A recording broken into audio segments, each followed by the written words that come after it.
നമുക്ക് രേവതിയുടെ സച്ചിയുടെ നാളത്തെ നല്ലൊരു കഥ കേട്ടാലോ? വീഡിയോ ഇഷ്ടപ്പെടുവാണെങ്കിൽ ഒന്ന് ലൈക്ക് ചെയ്ത് ഹൈപ്പ് ചെയ്യാൻ മറക്കരുത് കേട്ടോ.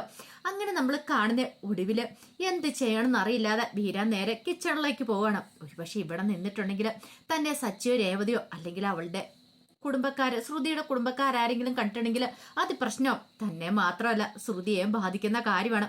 താൻ ഇളയച്ചനായിട്ട് തകർത്താടി അഭിനയിക്കുമായിരുന്നല്ലോ, എപ്പോഴാ പിടി വീഴുന്നതെന്നറിയില്ല. ഈ സമയത്ത് ശ്രുതി മാളുവിനെ മേക്കപ്പ് ഒക്കെ ചെയ്ത് കഴിഞ്ഞിട്ട് മാളുവിനോട് പറഞ്ഞു, അതെ ഞാനിപ്പോൾ തന്നെ വരാമെന്ന് പറഞ്ഞിട്ട് പുറത്തേക്ക് ഇറങ്ങിപ്പോന്നു. ബീരാൻ എന്തിനാ വിളിച്ചതെന്നറിയില്ല, എന്തേലും അത്യാവശ്യം ഉണ്ടോയെന്ന് അറിയില്ല. അങ്ങനെയാണെങ്കിൽ അയാളെ ഒന്ന് വിളിച്ചു നോക്കാം എന്ന് കരുതിയിട്ട് പുറത്തേക്ക് ഇറങ്ങി വരുവാണ്. അപ്പോഴേക്ക് ശ്രുതി അങ്ങോട്ട് വന്നു. ശ്രുതി വന്നിട്ട് ചോദിച്ചു, അല്ല നീ ഇതെങ്ങോട്ടാ? ഞാനൊന്ന് ഫോൺ ചെയ്യാനായിട്ട്. ഫോൺ ചെയ്യാനോ? അതെ പിന്നെ ഇങ്ങോട്ടേക്ക് വരാൻ പറഞ്ഞു. അതെ ശ്രുതി, അത്യാവശ്യമായിട്ടൊരു കോള് വിളിക്കാനുണ്ട് എനിക്ക്. ഇന്ന് ഒരു ക്ലയൻറ്റ് വരുമെന്ന് പറഞ്ഞിട്ടുണ്ടായിരുന്നു. ശരി എന്ന് പറഞ്ഞിട്ട് ശ്രുതി അങ്ങോട്ടേക്ക് പോയി. ആ സമയം ശ്രുതി ഇപ്പുറത്തേക്ക് മാറി വന്നു. ആരെങ്കിലും കേട്ട പണി പാളുമല്ലോ. അങ്ങനെ ബീരാനെ ഫോൺ ചെയ്യുവാണ്. ശ്രുതിയുടെ കോള് കണ്ടു കഴിഞ്ഞപ്പോഴത്തേനും ബീരാൻ ചാടിയെടുത്തു. എന്നിട്ട് ശ്രുതിയോട് ചോദിച്ചു, നീ ഇതെവിടെയാന്ന് ചോദിച്ചു. അതെ ഞാനൊരു കല്യാണത്തിന് വേണ്ടി വന്ന. അല്ല എവിടെയാ കല്യാണത്തിന് വേണ്ടി വന്നേ? ശ്രീ തന്നെയോ ഓഡിറ്റോറിയത്തിലാ. കൊള്ളാം, ഞാനും അവിടെ തന്നെ ഉണ്ടെന്ന് പറഞ്ഞു. നിങ്ങളുണ്ടോ? നിങ്ങളെന്തിനാ ഇങ്ങോട്ടേക്ക് വന്നേ? അതെ ഒരു കാര്യം ചെയ്യാം, നീ ആ കിച്ചണിന്റെ ഭാഗത്തേക്ക് വാ, അവിടെ നിന്ന് നമുക്ക് സംസാരിക്കാന്ന് പറഞ്ഞു. എന്റെ ദൈവമേ, ശ്രുതി ആകെപ്പാടെ പെട്ടുപോയി. പെട്ടെന്ന് തന്നെ കോള് കട്ട് ചെയ്തിട്ട് ശ്രുതി ചുറ്റും നോക്കി, തന്നെ ആരെങ്കിലും ശ്രദ്ധിക്കുന്നുണ്ടോന്ന്. അങ്ങനെ പെട്ടെന്ന് തന്നെ കിച്ചണിന്റെ ഭാഗത്തേക്ക് വരുവാണ്. ബീരാൻ അവിടെ നിൽക്കുന്നുണ്ടായിരുന്നു. ബീരാനെ കണ്ടു കഴിഞ്ഞപ്പോൾ ശ്രുതി ആ കയ്യിലേക്ക് പിടിച്ചു വലിച്ചോണ്ട് ആളൊഴിഞ്ഞൊരു ഭാഗത്തേക്ക് പോവാണ്. ഇനിയിപ്പോൾ കിച്ചണിന്റെ ഭാഗത്ത് നിന്ന് ആരെങ്കിലും കണ്ടുപിടിച്ചാലോ എന്നൊരു ചിന്തയാണ് ശ്രുതിയുടെ മനസ്സിൽ. ശ്രുതി എന്നിട്ട് ചോദിച്ചു, നിങ്ങൾ എന്തിനാ കല്യാണത്തിന് വന്നേന്ന് ചോദിച്ചു. അതായിപ്പം നന്നായത്. അതെ എനിക്ക് ഈ കല്യാണത്തിൽ വരേണ്ട കാര്യം ഉണ്ടായിരുന്നു, അതുകൊണ്ട് വന്നു. ബീരാനെ നിങ്ങൾ എത്രയും പെട്ടെന്ന് പോകാൻ നോക്ക്. നിങ്ങൾ ഇവിടെ ഒന്നും ശരിയാകത്തില്ല, പിടിക്കപ്പെടും. അറിയാലോ, നിങ്ങൾ എൻ്റെ ഇളയച്ചനായിട്ട് അഭിനയിച്ച ആളാണ്. പോരാത്തതിന് എൻ്റെ വീട്ടുകാരും മുഴുവനുണ്ട്. എൻ്റെ അമ്മായിമ്മേ അമ്മായിച്ചനും സച്ചിൻ രേവതി ഒക്കെ ഉണ്ട്. സച്ചിക്കും രേവതിക്കും എന്തേലും ഒരു ചെറിയൊരു ക്ലൂ കിട്ടിയാൽ മാത്രം മതി. പിന്നെ അറിയാലോ, നിങ്ങളുടെ എൻ്റെയും കഥ എപ്പോൾ കഴിഞ്ഞെന്ന് ചോദിച്ചാൽ മതി. അത് കേട്ടപ്പോൾ ബീരാൻ പറഞ്ഞു, നീ എത്ര ഉത്സാഹത്തോടു കൂട്ടി എന്നോട് പോകാൻ പറയുന്നേ? അതിനേക്കാളും ഭേദം നീ പോകുന്നത് നല്ലത്. ഞാൻ പോകാനോ? ഞാൻ പോയതുകൊണ്ടായില്ല, നിങ്ങൾ തന്നെ പോണമെന്ന് പറഞ്ഞു. ഇതേ ശ്രുതി, ഒരുമാതിരി വർത്താനം പറയരുത് കേട്ടോ. ഇത് ആരുടെ കല്യാണമെന്ന് ഓർത്തോണ്ടിരിക്കുന്നേ? വെറുതെക്കാരുടെ കല്യാണമൊന്നുമല്ല. വന്ന വഴി തന്നെ ഓടിപ്പോകാനിട്ട് ഞാൻ എൻ്റെ പെങ്ങടെ മോൻ്റെ കല്യാണമാ എന്ന് പറഞ്ഞു. ഇത് കേട്ടപ്പോൾ ശ്രുതി ഞെട്ടി. പെങ്ങടെ മോൻ്റെയോ? പിന്നല്ലാതെ, ഞാൻ പിന്നെ എന്താ വെറുതെ ആന്ന് ഓർത്തോണ്ടായിരുന്നേ? ഇതേ കല്യാണത്തിന് എല്ലാത്തിനും മുൻപന്തി ഞാൻ നിൽക്കട്ട, അവൻ്റെ അമ്മാവനാ ഞാൻ. അപ്പോഴാണ് നീ എന്നോട് പോകാൻ വേണ്ടി പറയണത്. ശ്രുതി പറഞ്ഞു, എൻ്റെ ബീരാനെ എങ്ങനെയെങ്കിലും നിങ്ങളൊന്ന് പോ. ആ സച്ചിയുടെയും രേവതിയുടെയും കണ്ണിപ്പെട്ട തീർന്നു, പിന്നെ ഒരു രക്ഷയുണ്ടാകത്തില്ല എന്ന് പറഞ്ഞു. എനിക്ക് പോകാൻ പറ്റില്ല. നീ ഒരു കാര്യം ചെയ്യുക, നിന്റെ വീട്ടുകാരെ വിളിച്ചോണ്ട് പോകാൻ നോക്ക്. അവരെ വിളിച്ചോണ്ട് എനിക്ക് ഇവിടുന്ന് പോകാൻ പറ്റില്ല. അച്ഛൻ്റെ ഏറ്റവും വലിയ ബെസ്റ്റ് ഫ്രണ്ടാ അശോകൻ അങ്കിള്. അങ്കിളുടെ മോളുടെ കല്യാണമാ. അപ്പൊ പിന്നെ അങ്കിളിനോട് എനിക്ക് ഒന്നും പറയാൻ പറ്റില്ല എന്ന് പറഞ്ഞു. അതൊന്നും പറഞ്ഞിട്ട് കാര്യമൊന്നുമില്ല. എന്തായാലും ഞാൻ പോകുന്ന പ്രശ്നമില്ല. ഈ കല്യാണം എനിക്ക് കൂടിയാൽ മതിയാവുള്ളൂ. അവരെനിക്ക് അനുഗ്രഹിക്കണ്ടേ എന്ന് ചോദിച്ചു. എൻ്റെ അനന്തരവനല്ലേന്ന് ചോദിച്ചു. ഇതേ ബീരാനെ പ്ലീസ് വേണേ കാല് പിടിക്കാന്ന് പറഞ്ഞുകൊണ്ട് ശ്രുതി കാലിലേക്ക് വീണു. കാര്യം കാണാൻ കഴുതക്കാലും പിടിക്കണമെന്ന് പറഞ്ഞൊരു അവസ്ഥയായിപ്പോയി ശ്രുതിക്ക്. കാല് പിടിച്ചിട്ട് പറഞ്ഞു, ബീരാനെ പ്ലീസ് എങ്ങനെയെങ്കിലും ഒന്ന് മാറി നിൽക്ക്. ഈ കെട്ട് കഴിയുന്നോടം വരെ സച്ചിൻ രേവതി ഇവിടുന്ന് എങ്ങനെയെങ്കിലും ഒന്ന് പോട്ടെ. ആ ഒരു മാറി കഴിയുമ്പോൾ ബീരാൻ അങ്ങോട്ടേക്ക് പോരെ. പക്ഷെ അതുവരെ എങ്ങനെയെങ്കിലും ഒന്ന് മാറി നിൽക്ക്. മാറി നിന്നാൽ പിന്നെ ഞാൻ എങ്ങനെ കെട്ടുകൂടുന്നേ? അതെ കെട്ടുകൂടാനായിട്ട് മാറി നിന്ന് കെട്ട് കാണാലോ. എവിടെയെങ്കിലും അവരുടെ കണ്ണിപ്പെടാതെ മാറി നിന്നാൽ മതി. ഒടുവിൽ ബീരാൻ എന്ത് ചെയ്യണമെന്നറിയില്ല. ശ്രുതി കാല് വീണ് കിടക്കുമല്ലേ. ബീരാൻ പറഞ്ഞു, ഞാൻ നോക്കട്ടെ എന്ന് പറഞ്ഞു. തൽക്കാലത്തേക്ക് നീ അങ്ങോട്ട് ചെല്ല, ഞാൻ ആരുടെയും കണ്ണിപ്പെടുന്നില്ല എന്ന് പറഞ്ഞു. ഇനി എങ്ങാനും എന്നെ അന്വേഷിച്ചിട്ടുണ്ടെങ്കിൽ ആരും അന്വേഷിക്കാനൊന്നും പോകുന്നില്ല എന്ന് പറഞ്ഞു.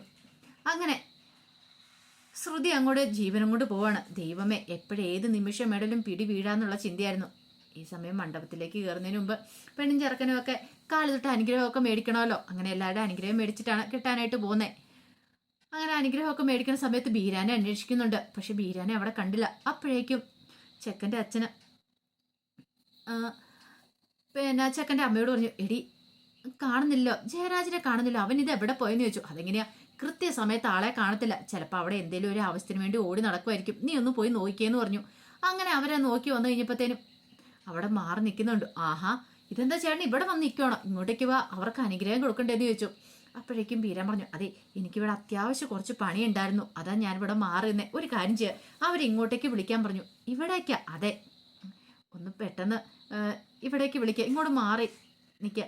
ആൾക്കാരുടെയൊക്കെ ഒച്ചപ്പാടും ബേളും ഇല്ലാതെ സ്വസ്ഥതയുടെ സമാധാനത്തോടെ എനിക്ക് അവരെ അനുഗ്രഹിക്കാമല്ലോ എന്ന് പറഞ്ഞു. അത് കേട്ടപ്പോൾ പെങ്ങള് പറഞ്ഞു, അല്ല എന്താ ജയരാജേട്ടാ, അവിടെ വന്ന് അനുഗ്രഹം മേടിക്കേ.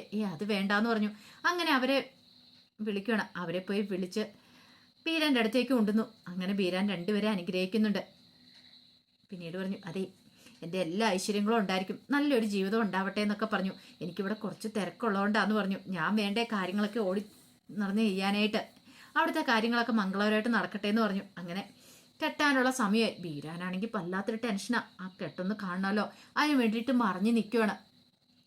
ഇതേ സമയത്ത് ശ്രുതിയാണ് ഒരു അങ്കലാപ്പ് അവിടെ ചുറ്റും നോക്കുന്നുണ്ട്. എങ്ങാനും ബീരാൻ ഇങ്ങോട്ടേക്ക് വരുന്നുണ്ടോ? വന്നാൽ തീർന്നു, സച്ചി ദേവതയും പിടികൂടും എന്നുള്ള കാര്യം ഉറപ്പാണ്. അങ്ങനെ കെട്ടിനുള്ള സമയമായി, മുഹൂർത്തത്തിനുള്ള സമയമായി കഴിഞ്ഞപ്പോൾ ചെക്കനും പെണ്ണും കൂടെ മണ്ഡപത്തിലേക്ക് കയറി ചടങ്ങുകളൊക്കെ കഴിഞ്ഞതിന് ശേഷം അവരുടെ കെട്ടും കാര്യങ്ങളൊക്കെ നടക്കുകയാണ്. ബീരാൻ അകലെ മാറി നിന്ന് ഈ കാഴ്ച കാണുവാണ്. താൻ ഈ സമയത്ത് അവരെ അനുഗ്രഹിക്കുക. പക്ഷെ അതിനൊന്നും പറ്റുന്നില്ല. ഒറ്റൊരുത്തി ആ ശ്രുതിയാണ്, അവൾ കാരണമാണ് ഈ പ്രശ്നങ്ങളൊക്കെ ഉണ്ടായിരിക്കുന്നത്. എല്ലാത്തിനെയും ഓടിച്ചാടി നടക്കേണ്ടതാ. കെട്ട് കഴിഞ്ഞിട്ടും ബീരാനെ അവിടെ അന്വേഷിക്കുന്നുണ്ടായിരുന്നു. പക്ഷെ ബീരാനെ മാത്രം കാണുന്നുണ്ടായിരുന്നില്ല. അപ്പൊ അവര് വിചാരിച്ചുകൊണ്ടിരുന്നത് എന്താ, തിരക്കായിരിക്കും, ഓരോ കാര്യത്തിന് ഓടി നടക്കുമായിരിക്കും എന്ന് കരുതി. കുറച്ച് കഴിഞ്ഞപ്പോൾ ശ്രുതി ബീരാൻ്റെ അടുത്തേക്ക് വന്നു. എന്നിട്ട് പറഞ്ഞു, ഒത്തിരി നന്ദിയുണ്ട് കേട്ടോ. നന്ദി, നീ മിണ്ടരുത്, നീ ഒറ്റ എഴുത്തി എല്ലാത്തിനും കാരണം എന്ന് പറഞ്ഞു. അതെ, സച്ചിൻ രേവതി ഇവിടുന്ന് എങ്ങനെയല്ലോ ഒന്ന് പോയിക്കോട്ടെ, അവരിവിടുന്ന് പോയി കഴിയുമ്പോൾ ഉറപ്പായിട്ടും ബീരാൻ അങ്ങോട്ടേക്ക് വരാമെന്ന് പറഞ്ഞു. അതുവരെ ഒന്ന് അഡ്ജസ്റ്റ് ചെയ്യാനായിട്ട് പറഞ്ഞു. കല്യാണത്തിന് തിരക്കും കാര്യങ്ങളൊക്കെ അല്ലേ, അതുകൊണ്ട് ഇപ്പോൾ ബീരാൻ ആരും അന്വേഷിക്കാൻ പോകത്തില്ല, എന്തേലും അത്യാവശ്യം എന്ന് പറഞ്ഞുകൊണ്ടിരുന്നാൽ മതി എന്ന് പറഞ്ഞു. ശ്രുതി പെട്ടെന്ന് അവിടുന്ന് പോയി. എങ്ങനെയെങ്കിലും എല്ലാവരെയും കൂട്ടിക്കൊണ്ട് ഇവിടുന്ന് പോയാൽ മാത്രം മതി എന്ന് ശ്രുതിയുടെ മനസ്സിലുണ്ടായിരുന്നുള്ളൂ. കുറച്ചു നേരം കഴിഞ്ഞ് കഴിയുമ്പോഴത്തേനും ശ്രുതി വന്നിട്ട് പറഞ്ഞു, അതെ സച്ചി രേവതിയും കൂടെ പോയിട്ടുണ്ട്, ഇനിയിപ്പോൾ എന്താണെങ്കിലും ബീരാൻ പോരെ, പേടിക്കേണ്ട കാര്യമൊന്നും ഇല്ലെന്ന് പറഞ്ഞു. അത് കേട്ടപ്പോൾ ബീരാൻ ഒരു സമാധാനമായി. രക്ഷപ്പെട്ടു, അവർ രണ്ടുപേരും കൂടെ പോയല്ലോ, സമാധാനമായിട്ട് ഇനിയൊന്ന് ചെല്ല. ഇതുവരെയായിട്ട് ആഹാരം പോലും കഴിച്ചിട്ടില്ല, അവരുടെ മുന്നിൽ പെടുവോ, ഇനി ആ വീട്ടുകാരുടെ മുന്നിൽ പെടുവോ എന്നൊരു പേടി കാരണം വരുന്നത്. അങ്ങനെ ബീരാൻ അവിടേക്ക് വന്നു. എല്ലാവരും ഇങ്ങനെ സംസാരിച്ചുകൊണ്ട് നിൽക്കുകയാണ്. സച്ചിൻ രേവതിയൊക്കെ പോയല്ലോ എന്നോർത്ത് ആ ഒരു സന്തോഷത്തിലായിരുന്നു. പക്ഷെ കഷ്ടകാലം പിടിക്കാനായിട്ട് സച്ചിൻ രേവതി അവിടേക്ക് വന്നു. ബീരാൻ അത് കണ്ടിട്ടുണ്ടായിരുന്നില്ല. രേവതി വന്നിട്ട് സച്ചിയോട്, സച്ചിയുടെ തെങ്ങ് നോക്കിയേ, അത് ആരാ നിൽക്കണമെന്ന് നോക്കാൻ പറഞ്ഞു. അശോകനുമായിട്ട് സംസാരിച്ചുകൊണ്ട് നിൽക്കുമായിരുന്നു ബീരാന്. അപ്പോഴാണ് രേവതി കാണുന്നത്. ഒരു നിമിഷം സച്ചിയോട്, ആഹാ ഇത് പാർലടുത്തിടെ ഇളയച്ചനല്ലേന്ന് ചോദിച്ചു. അതെ അതെ സച്ചേട്ടാ, അതെനിക്ക് മനസ്സിലാകത്തെ, ആളെന്താ ഇവിടെയെന്ന് ചോദിച്ചു. ഒന്നും മനസ്സിലാകുന്നില്ല. പെട്ടെന്ന് അവർ രണ്ടുപേരും കൂടെ അവിടേക്ക് വരുവാണ്. അവിടേക്ക് വന്നു കഴിഞ്ഞപ്പം അശോകൻ പറഞ്ഞു, ഇതാണ് സച്ചിൻ രേവതി, ഞാൻ പറഞ്ഞില്ലേ ഇവരെ മുമ്പേ പരിചയപ്പെടുത്തണ്ടായിരുന്നു. അപ്പൊ ജയരാജനെ കണ്ടില്ല, അതെ മനസ്സിലായോ, ഇതാണ് ഫെബിന്റെ അമ്മാവനെന്ന് പറഞ്ഞു. ഒരു നിമിഷം ശരിക്കും മുഖത്ത് ചോരമായി ഇല്ലാത്തൊരവസ്ഥ വിളറി വെടുത്ത് നിൽക്കുകയാണ് ബീരാന്. എന്ത് ചെയ്യണമെന്നറിയില്ലാതെ സച്ചിൻ രേവതിയുടെ അന്താളിപ്പോടുകൂടി അയാളെ നോക്കുകയാണ്, ഇയാളോ എന്നുള്ള രീതിയിൽ. പിടി കൂടി എന്നുള്ള കാര്യം അവർക്ക് മനസ്സിലായില്ല, പിടികൂടി എന്നുള്ള കാര്യം അയാൾക്ക് മനസ്സിലായി. ഇനി തനിക്ക് രക്ഷപ്പെടാൻ പറ്റില്ലെന്ന് മനസ്സിലായി. എങ്ങോട്ടേലും ഓടി ഒളിക്കണം എന്ന് ആഗ്രഹമുണ്ട്, പക്ഷെ എങ്ങോട്ട് പോവാനാ, പിടിക്കപ്പെട്ടു.